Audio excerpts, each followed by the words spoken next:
No one ever taught you how to give space to your wife so she feels safe. And that's why I get comments like these every single day. And Greg felt the same exact way. One day he comes home from a long day of work as his heart starts beating faster and faster as he approaches the door. His body's more aware of what's going on than his mind. He enters into his home. As he puts his stuff down, the extra physical weight isn't accompanied with emotional relief, but rather an intense tightness across his chest. He hears the TV and vacuum humming in the other room. His wife is there cleaning.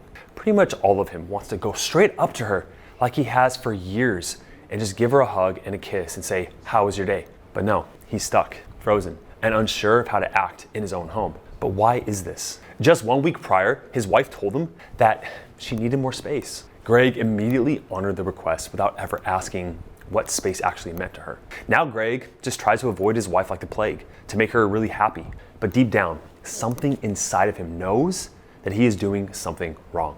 If there was only a way to talk to her, finding the right words just strung together to get her to open up, to relax, to let go of past pain, and to become more committed to him again. Well, there is a proper way to talk to your wife when she asks for space. Most guys get this completely wrong, and they'll see their husbands as overly needy and desperate even when he's giving space. However, once you watch this video and understand the 4 core principles of proper space with communication, she will feel respected, trust you more, and when you do talk to her the right way, she'll become more attracted to you, once again opening the path toward love. Now, I will show all of this to you today in the next few minutes by first highlighting the biggest mistake men make when she asks for space, making you think you are doing the right thing, but in reality, you are just making things worse. Number 2, how to transform your daily habits to create curiosity within her so she will start coming back. Once that happens, you must learn to properly engage her with the hidden language that all women understand, but few men ever learn. And then we will teach you how to overcome the inevitable obstacles that are sure to arise that she puts up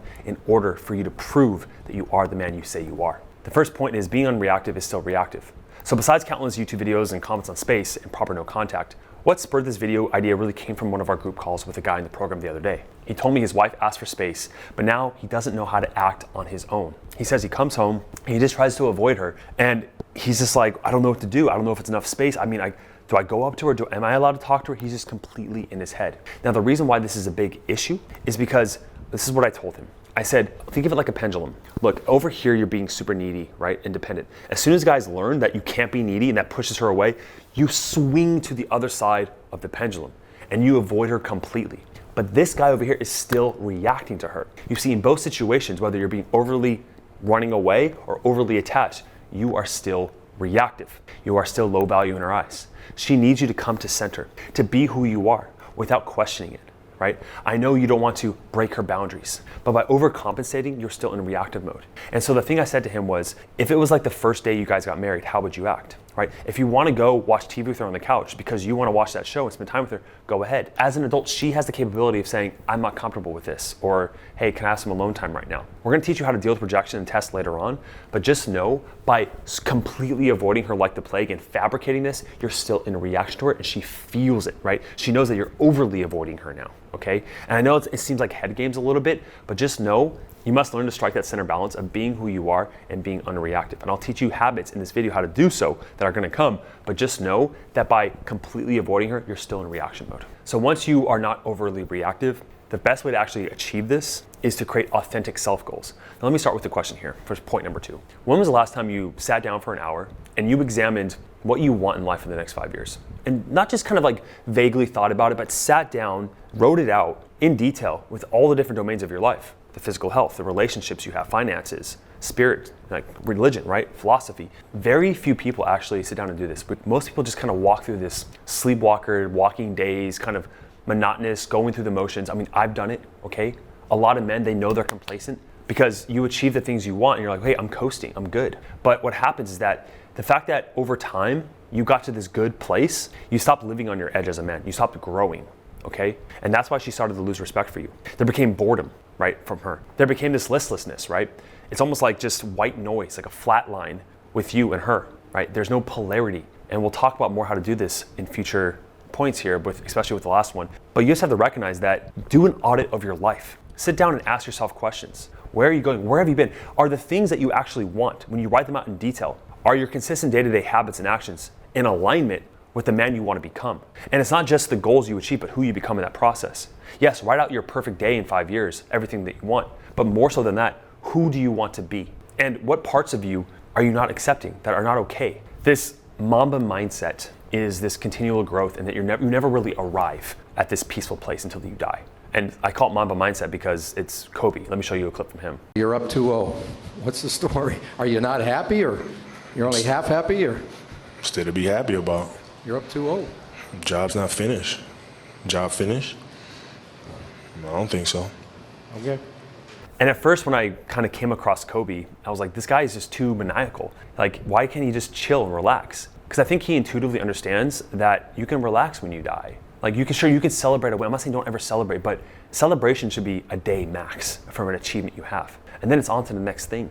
You must have this continual drive like a shark, never stopping until you die. A full stanza from a very famous quote, I'll read it to you, and it's kind of like made me think about this. Do not go gentle into the good night. Old age should burn and rave at close of day. Rage, rage against the dying of the light. For me, when I read that, it's about that human spirit of just not giving up, not stopping, right? Forcing yourself to do things you're afraid of, leaning into who you are. That is what's ambitious. That is the most attractive thing to her. When you are just this vehicle for something greater, right? And I'm sure she saw that spark in your eyes at one point. You used to have that. But let's admit, you've become dependent on her and you've gotten comfortable, right? You've gotten way too comfortable, way too comfortable. And so it's time to wake up. I remember when I was in college and I had extreme social anxiety.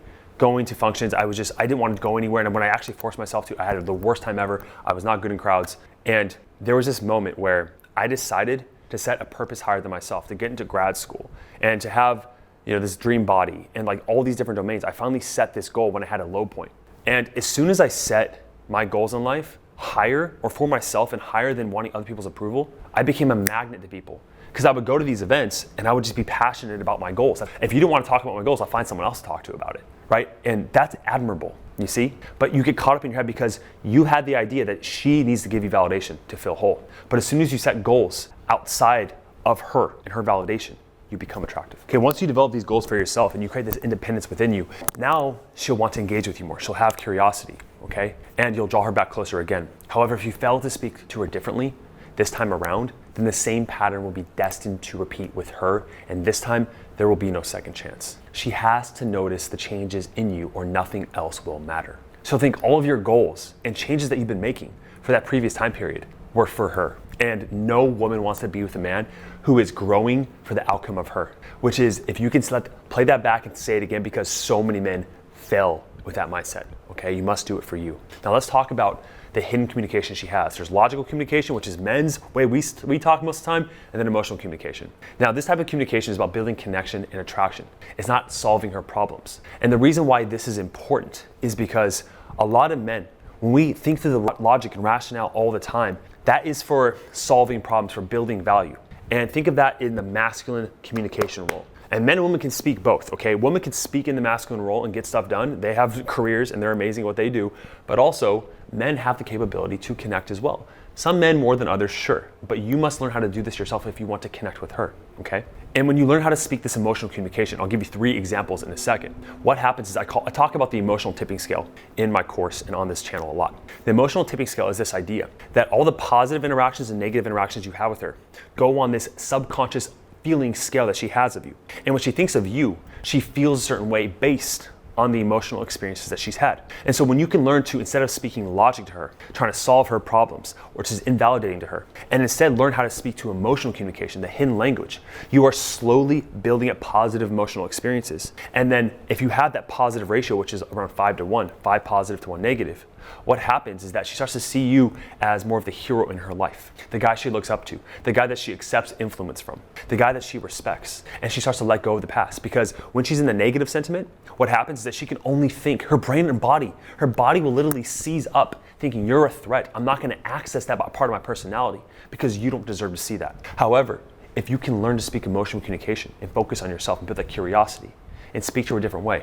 she will completely see you as the guy that she fell in love with. And all those things she said to you, it was like she didn't mean it. She was just mad. That's what happens. So there are exactly 4 ways to do this, to speak emotional communication, 4 techniques. There's free association, sharing value, avoiding relationship talk, and striking when the iron is hot. Let's talk about free association first. So free association is the idea that you could just honestly talk about whatever. Like I could look at this wall, okay, and I can just start speaking. There's a guitar here. Let me show you a guitar. If I can, okay. I can't play, so I'm not gonna play for you, but I can just talk 5 minutes about the guitar. I can be like, wow, it's heavier than I thought. Oh, it's counterbalanced. And I wonder what the strings are made of. You know, who's my favorite guitar artist? And I can go on and on about a random conversation. This seems like a monotonous skill, like what's the point of it, right? But having that gift of gab or being able to free associate, the reason why that's supportive is because when you come home with her and you don't know what to say, so you default to some weird questions or talking about the relationship, what you're doing is you're having a negative emotional experience. But what happens is that you have the gift of gab and being able to free associate. You can say, oh, today at work, this thing happened and I felt this way and I'm talking about my goals and this and that. You are giving her value by expressing yourself. Okay, you see how that works? Because when you get stuck up in your head, that's when the conversation ends up dead. And so does that moment or opportunity for connection. But if you're able to talk nonstop about a topic you are interested in, right? Building that skill and developing that, what will happen is that she will take those moments where she's usually kind of just, nonchalant or apathetic or whatever. And because you are feeling good in yourself and your ability to be passionate about what you're talking about, she'll start to feel that way too because you'll have a stronger frame. And part of this free association bleeds into the second idea, which is stop asking her questions and start speaking in statements, okay? Questions are trying to take value, right? Actually, let's say you walk up to a celebrity and you're super interested in them and they're kind of nonchalant. I mean, you're a stranger approaching them, so of course they're gonna be, standoffish. And you start saying, oh my gosh, like, what are you doing? Where are you from? And like, how was this show that you did? And like, how many touchdowns did you get last year? You're trying to suck value from them. You're trying to carry on the conversation by not offering anything in return, right? You probably never thought about this, but going into interview mode, it is boring and it is logical, right? Going back to emotional and logical communication. However, if you can speak in statements, right? And you can say how your day was and you're just adding value or expressing yourself, right? What that does is that creates that emotional positive experience instead of being in interview mode and trying to suck value from her, and she feels that neediness behind the questions. Okay, number 3 is really short. Just avoid all relationship talk until you get to the last stage, which I'll tell you about, okay? When you go into a relationship, I know there's this there's an elephant in the room, the looming cloud over your head, like what are we, what's happening, how come we can't go back to normal? That is logic again, okay? You're trying to solve a problem, you're trying to fix what you think is broken. And I get it, I understand the rationality behind that, but you must instead view the conversation or the relationship like a dying plant, okay? I use this analogy a lot, but if you let's say you have your plant, right? And it's growing, it's dying a little bit. If you by asking her a million questions about the plant trying to fix it, it's like you grabbing all this water and you're just dumping it on. You're trying to change the soil every single day. You're moving into different parts around the room to get different parts of sunlight. You think it's gonna have the optimal ability to heal and grow? Of course not. So by you talking about the relationship, it is actually making things worse. There will be a moment for that, but it is not right now. The last skill is to strike while the iron is hot. Now, this isn't so much about the communication style, but you'll start to see signs that she's being receptive to you. Whether she plans a future date, she touches you, you guys hook up. You get it, like if she's flirting with you, she's your wife, like you understand that, or your girlfriend, like you get when she's being receptive to you. It's a feeling, it's an energy, she's being open. Now the iron is hot, now it's time to then go ahead and try to take her on a date or move the interaction forward with her and show your interest. Now, the biggest mistake a lot of guys make is that they are so timid and hesitant around that because she's rejected them before. And when you don't know how to pass her tests, which are inevitably, they will come. Her tests will come for a very specific reason. And if you fail to pass them, then you'll just completely ruin your chances. So let's talk about that for the last point. So inevitably, she's going to reject you and give you tests. And this is super important to understand. She's not gonna make it easy for you. If she did, then you wouldn't have to prove that you are the man that she once fell for. You see, you become weak and complacent, and that's just a fact that you have to accept. But it doesn't have to be your final story. In fact, she is meant to challenge you to be a better man. That's one of her greatest purposes in life, besides to bear children, is to make her man better. Every woman will challenge and test you to some extent or another. She must do this for the survival of the human race, and I'm not being dramatic by saying that. Women have evolved to mate select with men who can protect and provide. And so when you stop doing one or even both, she challenges you by pulling away in some form or another. Now let's go over, I'm not gonna go over all 20, but there are 20 ways that she can test you. If you want the rest, there'll be a video at the end of this on testing. So the first is emotional reactivity. She expresses strong emotions, anger, sadness, frustration to C, if you remain calm and grounded instead of getting reactive. Setting boundaries. She pushes your limits or requests things that she knows are unreasonable to see if you can set and enforce boundaries without being dismissive. Jealousy and triggers. She mentions other men or past relationships to test your security in yourself and the relationship. Challenging leadership. She questions or challenges your decisions to test your ability to lead confidently while respecting her input. Disrespect or sarcasm. She uses playful teasing or subtle disrespect to test your unreactivity and whether you'll call it out appropriately. Withholding affection. She becomes distant or less affectionate to see if you stay steady and don't chase or crumble emotionally. Highlighting your insecurities. She brings up areas where you feel insecure to see if your own flaws or that if you own your flaws or you get defensive. I'm laughing because these happen with all my partners. Testing your follow through. She observes whether you follow through on your promises to gauge your integrity and reliability. Number 9, seeing how you handle discomfort. She puts you in uncomfortable social situations or confronts you about difficult truths to test your resilience. Poking at your masculinity. She makes comments about your masculinity or capability to see how secure you are in yourself. Observing emotional consistency. She creates scenarios where your patience is tested to see if you'll remain emotionally stable and consistent. Questioning your priorities. She asks you probing questions about your time and energy investments to see if she feels prioritized. Sexual interest variability. She will fluctuate in her sexual openness to test your ability to maintain attraction and confidence without pressuring her. Challenging your purpose. She questions your goals or long-term plans to see if you're truly committed to a higher purpose or if you'll waver. And I can go on and on and on. There's transparency, there's so many others. Look, and you have to pass these tests. And there's a video right here, the best video on the channel on how to pass tests. There are many there. Click on that. And if you want to set up a call with our team, make sure you fill out the application down below, but make sure you are fully committed to taking action. It's not just simply free advice. So if you're committed to making a change, set up a call with our team, and I'll see you in the next video. Cheers.